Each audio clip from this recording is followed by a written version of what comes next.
नमस्ते। आज के इस बेहद खास विश्लेषण में बहुत बहुत स्वागत है। आज का हमारा ये सेशन पूरी तरह से परीक्षाओं पर केंद्रित है। आज हम एक ऐसे तत्व पर बात करने वाले हैं जो लिटरली हमारे जीवन का आधार है। जी हाँ, कार्बन।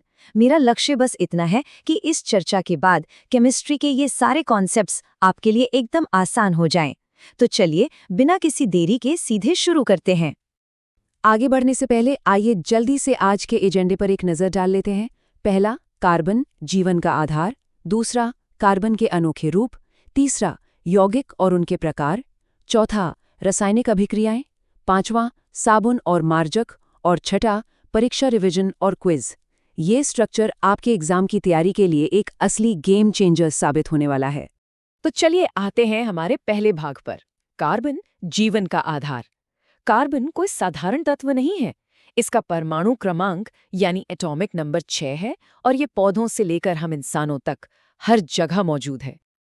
असल में ना, कार्बन के पास दो महाशक्तियां हैं जो इसे इतना खास बनाती हैं। पहली है टेट्रावैलेंसी या चतुर्संयोजकता। आसान भाषा में कहें तो कार्बन के सबसे बाहरी कक्ष में 4 इलेक्ट्रॉन होते हैं जिन्हें वो दूसरों के साथ शेयर करके मजबूत कोवलेंट बॉन्ड बनाता है। और दूसरी सुपर पावर है कैटेनेशन या श्रृंखलन। ये कार्बन की अपने ही जैसे दूसरे कार्बन परमाणुओं के साथ जुड़कर लंबी, सीधी या गोल चेन्स बनाने की गजब की क्षमता है। यही वजह है कि कोयले से लेकर हमारे शरीर के डीएनए तक हर जगह कार्बन छाया हुआ है। अच्छा, तो जो अभी हमने समझा उस पर एक छोटा सा टेस्ट हो जाए, सही या गलत? कार्बन सभी जीवित जीवों और वायुमंडल में पाया जाता है। थोड़ा सोचिए। बिल्कुल सही, ये 100% सच है और यही तो साबित करता है कि कार्बन ही जीवन की असली नींव है। अब आगे बढ़ते हैं भाग 2 की तरफ। कार्बन के अनोखे रूप, जिन्हें हम अपर रूप या एलोट्रोप्स भी कहते हैं। प्रकृति में कार्बन कई अलग-अलग और दिलचस्प रूपों में पाया जाता है। चलिए प्रकृति के इन दो सबसे अनोखे रूपों को आमने सामने रखकर देखते हैं। एक तरफ है हमारा हीरा यानी डायमंड, जो प्रकृति का सबसे कठोर पदार्थ है, एकदम पारदर्शी है, बिजली का कुचालक है और सुंदर गहनों में सजता है। और ठीक उसके दूसरी तरफ है ग्रेफाइट, जो काफी मुलायम है, फिसलन भरा है और चौंकाने वाली बात पता है क्या है? ये बिजली का सुचालक है। इसका इस्तेमाल हम अपनी रोजमर्रा की पेंसिलों में करते हैं। मतलब सोचकर देखिए, लाखों रुपए के गहने और एक साधारण पेंसिल की नोक दोनों बिल्कुल एक ही तत्व से बने हैं। है ना कमाल? एलोट्रोप्स की इस दुनिया में एक और सुपरस्टार की एंट्री होती है, फुलरीन, खास तौर पर C60। इसे याद रखने का सबसे आसान तरीका है कि बस एक बहुत ही छोटे माइक्रोस्कोपिक फुटबॉल की कल्पना कर लीजिए। इसके 60 कार्बन परमाणु मिलकर बिल्कुल एक फुटबॉल जैसा आकार बना लेते हैं। एग्जाम्स के नजरिए से ये बहुत ही जरूरी और आसानी से याद रहने वाला पॉइंट है। चलिए एक और क्विक चेक इन करते हैं ताकि दिमाग एकदम अलर्ट रहे। सही या गलत? ग्रेफाइट सबसे कठोर प्राकृतिक पदार्थ है? क्या लगता है? जी नहीं, ये बिल्कुल गलत है। अभी तो हमने बात की थी कि सबसे कठोर पदार्थ होने का वर्ल्ड रिकॉर्ड तो हीरे के नाम है, जबकि ग्रेफाइट काफी मुलायम होता है। आइए अब चलते हैं भाग 3 पर, यौगिक और उनके प्रकार। अब हम ये देखने के लिए पूरी तरह तैयार हैं कि कार्बन बाकी तत्वों के साथ कैसे बॉन्ड बनाता है और अलग-अलग रासायनिक परिवारों का निर्माण कैसे करता है। तो सबसे पहले संतृप्त यानी सैचुरेटेड और असंतृप्त यानी अनसैचुरेटेड यौगिकों के बीच का फर्क समझते हैं। देखिए, संतृप्त यौगिकों में केवल सिंगल बॉन्ड होते हैं। इन्हें हम एल्केन कहते हैं, जैसे कि ईथेन। वहीं दूसरी ओर असंतृप्त यौगिकों में डबल या ट्रिपल बॉन्ड होते हैं। जिनमें डबल बॉन्ड होता है उन्हें एल्कीन कहते हैं, जैसे ईथीन। और जिनमें ट्रिपल बॉन्ड होता है उन्हें एल्काइन कहते हैं, जैसे ईथाइन। अब सुनिए, एग्जाम में इन बॉन्ड्स को तुरंत पहचानने के लिए मैं एक जादुई ट्रिक बताता हूँ। एक गोल्डन रूल हमेशा याद रखिएगा। Na यानी Na का मतलब सिंगल बॉन्ड, ईन यानी ईने का मतलब डबल बॉन्ड और आइन यानी वाइन का मतलब ट्रिपल बॉन्ड। बस इस छोटे से मंत्र को रट लीजिए, फिर देखिएगा केमिस्ट्री के पेपर में बॉन्ड्स पहचानना लिटरली बच्चों का खेल हो जाएगा। अब बात करते हैं फंक्शनल ग्रुप्स या प्रकार्यात्मक समूहों की। ये कुछ ऐसे खास समूह होते हैं जो किसी भी यौगिक के पूरे रासायनिक बिहेवियर को बदल कर रख देते हैं। उदाहरण के लिए OH समूह जुड़ने से अल्कोहल बनता है, जैसे इथेनॉल।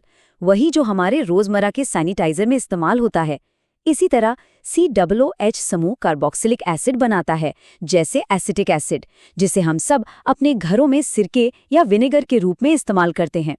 इसके अलावा एल्डिहाइड और कीटोन भी होते हैं। चलिए, इस कॉन्सेप्ट को एकदम पक्का करने के लिए एक प्रैक्टिस क्वेश्चन लेते हैं। मीथेन, ईथेन और प्रोपेन के लिए होमोलॉगस सीरीज यानी समजातीय श्रेणी का क्या नियम है?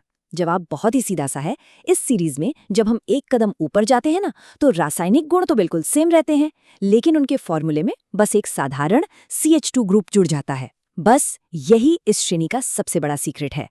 तो अब हम पहुंच गए हैं भाग 4 पर, रासायनिक अभिक्रियाएं। ये केमिस्ट्री का सबसे एक्टिव हिस्सा है, जहां हम देखेंगे कि ये कार्बन यौगिक आपस में रिएक्ट करके नए रूप कैसे लेते हैं। आइए इन रिएक्शंस को अपनी रोजमर्रा की जिंदगी से जोड़कर समझते हैं। पहला है दहन या कंबस्टन। जब हम घर में खाना पकाने के लिए CNG जलाते हैं ना, तो असल में वहां कार्बन डाइऑक्साइड और पानी बनता है। दूसरा है ऑक्सीडेशन, और इसे याद रखने के लिए मेरी इस शानदार ट्रिक का इस्तेमाल कीजिएगा। AOA यानी अल्कोहल ऑक्सीडाइजिंग एजेंट के साथ मिलकर एसिड बनाता है ना एकदम आसान और मजेदार। रिएक्शंस की नॉलेज टेस्ट करने का टाइम आ गया है। सही या गलत? एडिशन यानी संकलन अभिक्रियाएं केवल संतृप्त यौगिकों के साथ होती हैं। जरा सोचिए, बिल्कुल गलत।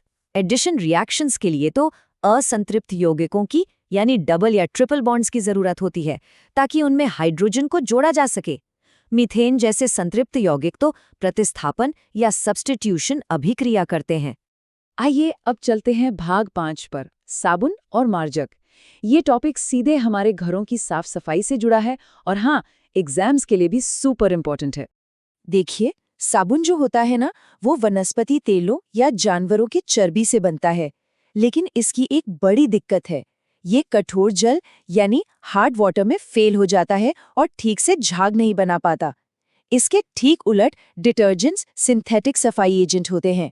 इन्हें स्पेशली ऐसे डिजाइन किया जाता है कि ये हार्ड वाटर वाले माहौल में भी जिद्दी से जिद्दी मैल को एकदम आसानी से साफ कर सकते हैं।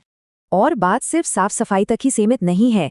कार्बन यौगिकों का इस्तेमाल हर जगह है। हमारे वाहनों के ईंधन से लेकर आधुनिक दवाइयों तक, प्लास्टिक और रबर बनाने से लेकर टेक्सटाइल इंडस्ट्री तक, और तो और खाने को सुरक्षित रखने और कॉस्मेटिक्स यानी मेकअप के सामान में भी।